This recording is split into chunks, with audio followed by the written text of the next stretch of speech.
Mongolia ಇದು ಮಧ್ಯ ಏಷ್ಯಾದಲ್ಲಿರುವ ಸಮೃದ್ಧ ಹುಲ್ಲು ಮೈದಾನಗಳ ನಾಡು. ಇಲ್ಲಿ ವಾಸಿಸುವ ಜನರನ್ನೇ ನಾವು ಮಂಗೋಲರು ಅಂತ ಕರಿತೀವಿ. ಪಶುಪಾಲನೆ ಇಲ್ಲಿನ ಮುಖ್ಯ ವೃತ್ತಿಯಾಗಿದೆ.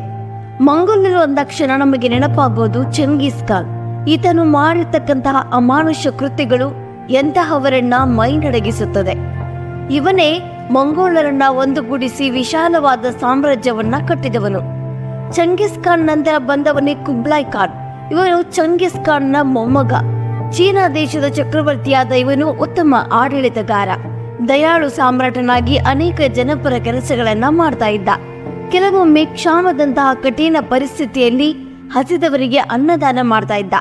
ಕಲೆ ಮತ್ತು ವಿದ್ವಾಂಸರಿಗೆ ಪ್ರೋತ್ಸಾಹಧನವನ್ನ ನೀಡ್ತಾ ಇದ್ದ.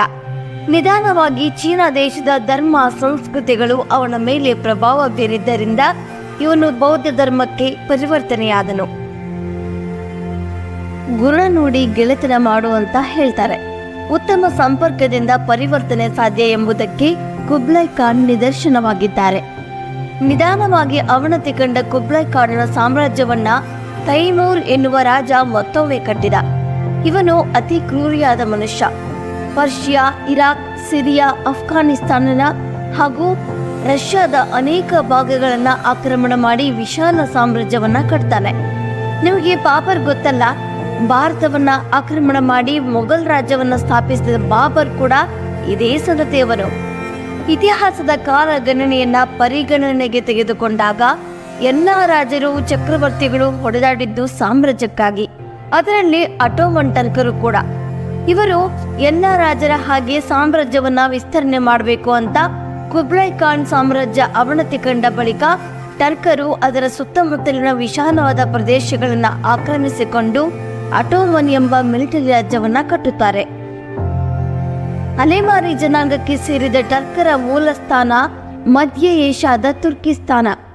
ಭಾರತದ ಸಂಪತ್ತನ್ನ ಲೂಟಿ ಮಾಡಿ ಸಾಕಷ್ಟು ಸಾವು ನೋವುಗಳಿಗೆ ಕಾರಣರಾದರು ಈ ಅಟೋಮನ್ ಟರ್ಕರು. ಹೌದು, ರಾಜರು ರಾಜ್ಯಭಾರ ಮಾಡಿರ್ತಕ್ಕಂತಹ ಸಮಯವನ್ನ ನಾವು ಇಸ್ವಿಗಳಲ್ಲಿ ಹೇಳ್ತಾ ಬರ್ತೀವಿ. ಹಾಗಾದ್ರೆ ಇತಿಹಾಸದ ಕಾಲಗಣನೆಯನ್ನ ನಾವು ಹೇಗೆ ವಿಂಗಡಣೆ ಮಾಡ್ತೀವಿ ಅನ್ನೋದನ್ನ ತಿಳ್ಕೊಳ್ಳೋಣ ಬನ್ನಿ.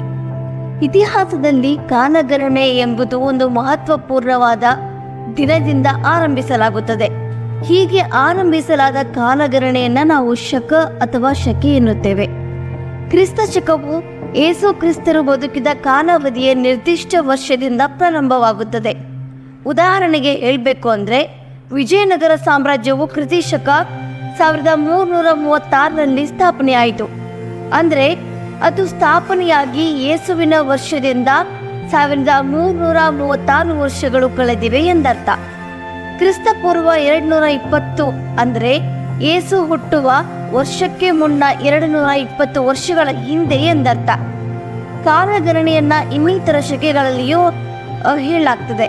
ಶಾಲಿವಾಹನ ಶಕೆ, ಗುಪ್ತ ಶಕೆ, ವಿಕ್ರಮ ಶಕೆ, ಹಿಜರಿ ಶಕೆ, ಇನ್ನೂ ಹಲವು ಶಕಗಳಿವೆ. ಸಾಮಾನ್ಯವಾಗಿ ಈಗ ಇತಿಹಾಸ ನಿರೂಪಣೆಯಲ್ಲಿ ಸಾಮಾನ್ಯ ಶಕ ಎಂಬುದು ನುಡಿಯಲ್ಲಿದೆ. ಒಂದು ಶತಮಾನವೆಂದರೆ 100 ವರ್ಷಗಳು. ನಾವು ಸಾಮಾನ್ಯ ಶಕ 21ನೇ ಶತಮಾನದವರು, ಅಂದರೆ 2001ರಿಂದ 2100ರವರೆಗೆ. ನಮ್ಮ ಮಾಹಿತಿ ನಿಮ್ಮ ಯಶಸ್ಸು. ಕಲಿಕೆಯ ಹಾದಿಯಲ್ಲಿ ಕಲಿಯ ಜೊತೆಯಲ್ಲಿ.